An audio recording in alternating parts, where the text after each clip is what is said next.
Picture a sprawling landscape of towering metal, massive vessels, and constant heavy movement. Now, to the untrained eye, a modern container port might just look like a giant parking lot for cargo.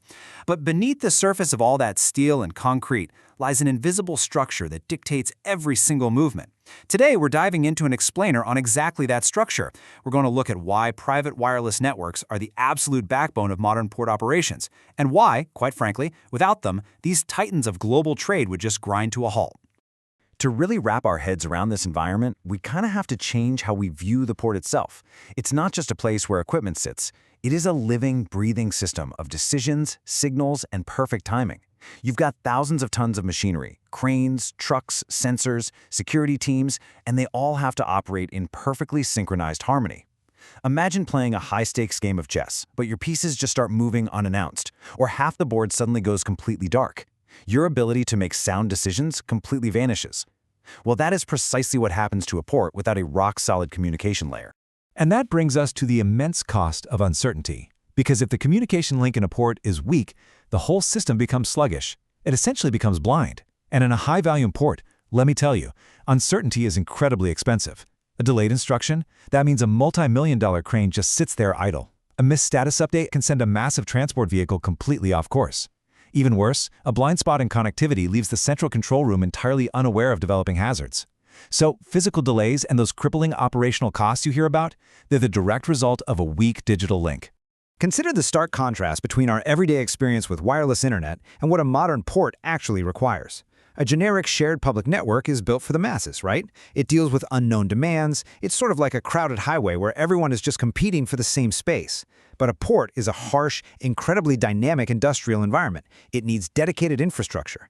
Private wireless steps in to give the terminal operator absolute control. I mean, control over exactly where coverage is placed, who gets to use it, and which critical devices receive absolute priority when the whole place is operating at peak capacity.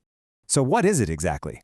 Well, first off, we have to completely discard the idea that private wireless is just, faster Wi-Fi or some background IT utility.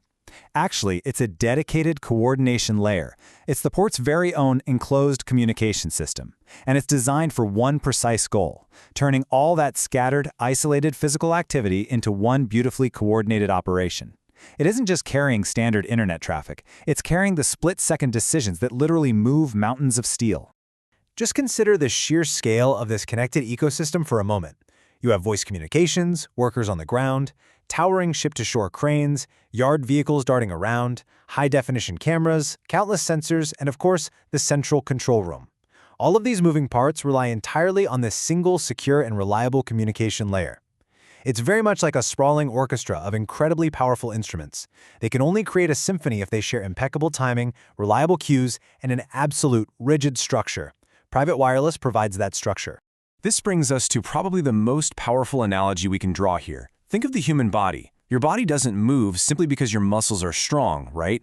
It moves because your nervous system tells those powerful muscles exactly what to do, when to do it, and in what precise sequence. A port operates the exact same way. Those massive cranes and transport vehicles, they're the muscles. But the private wireless network is the nervous system. Sever that connection and the entire operation immediately loses all coordination. Let's look at how this plays out in a real-world scenario. A port operates as a relentless chain of highly dependent events. So a vessel arrives, a crane lifts the cargo. A yard vehicle instantly receives a movement task. The container moves across the yard, and finally, a gate system confirms the step. Every single one of those actions generates the vital information required for the next one to begin. It's this continuous flow of data that enables a continuous flow of steel. If even one digital link lags, the entire physical chain fractures. The really crucial takeaway here is how deeply this technology maps to actual on-the-ground operational needs. When heavy equipment is moving across the yard, the network is working completely invisibly to keep those assets reachable at all times. When a truck approaches a gate, the network is instantly transmitting status and identity data. And when cranes coordinate their lifts, the network is delivering those split-second commands and confirmations. The network isn't just sitting there supporting the machine, it is fundamentally part of the machine. And all of this relies on something absolutely essential: real-time feedback loops. In this environment, communication is rarely just sending a message and hoping it arrives. True port operations demand a closed loop.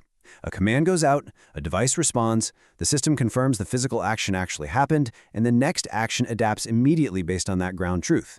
These rapid, unbroken feedback loops are exactly what prevent the terminal from acting blindly, keeping this massive operation perfectly adaptive. But what happens when the network gets congested? Imagine a chaotic maritime radio room where every single distress call and routine weather update is competing on the exact same channel.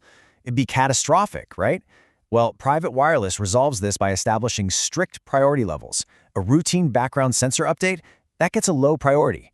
But a crane command or a critical safety alert, those are granted absolute right-of-way. The network doesn't just transmit data, it enforces order. It ensures the most urgent signals cut right through the noise, instantly. This leads us to a vital and honestly often misunderstood truth. In this specific environment, reliability matters infinitely more than raw speed.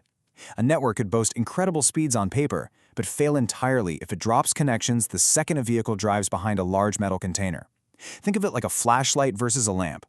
A flashlight might cast a blindingly bright beam, but if it flickers constantly and points in the wrong direction, it's useless in a crisis. A good lamp provides steady, unwavering light exactly where it's needed. In a busy port, steady, predictable connectivity is everything. Okay, so what happens when that unwavering layer of connectivity is established? The tangible operational payoffs are immediate. The business benefits are just immense. We start seeing significantly faster ship turnarounds because those communication delays are completely eradicated. We see flawless operational coordination across the yard. And most importantly, we see safer workers because critical safety alerts travel predictably and without any delay. All of this happens over a highly secure information exchange that is entirely owned and controlled by the terminal operator. Furthermore, this perfectly reliable nervous system is the absolute non-negotiable prerequisite for the future of logistics. As physical operations shift more and more toward deep automation, the communication layer really takes center stage. You literally can't deploy remote-controlled cranes, autonomous yard vehicles, inspection drones, computer vision, or AI-driven logistics on a network that flickers. Private wireless is the concrete foundation that makes all of that future automation possible. So, we're left with a fundamental shift in how we need to view port technology. Private wireless isn't just a telecom upgrade, it's a massive operations upgrade. It is the invisible structure that turns scattered activity into synchronized performance. Which leaves a pretty vital question for anyone managing or observing these massive logistical hubs. Is your port communicating as reliably as it moves? Because in the modern supply chain, information absolutely must move as flawlessly as the equipment does.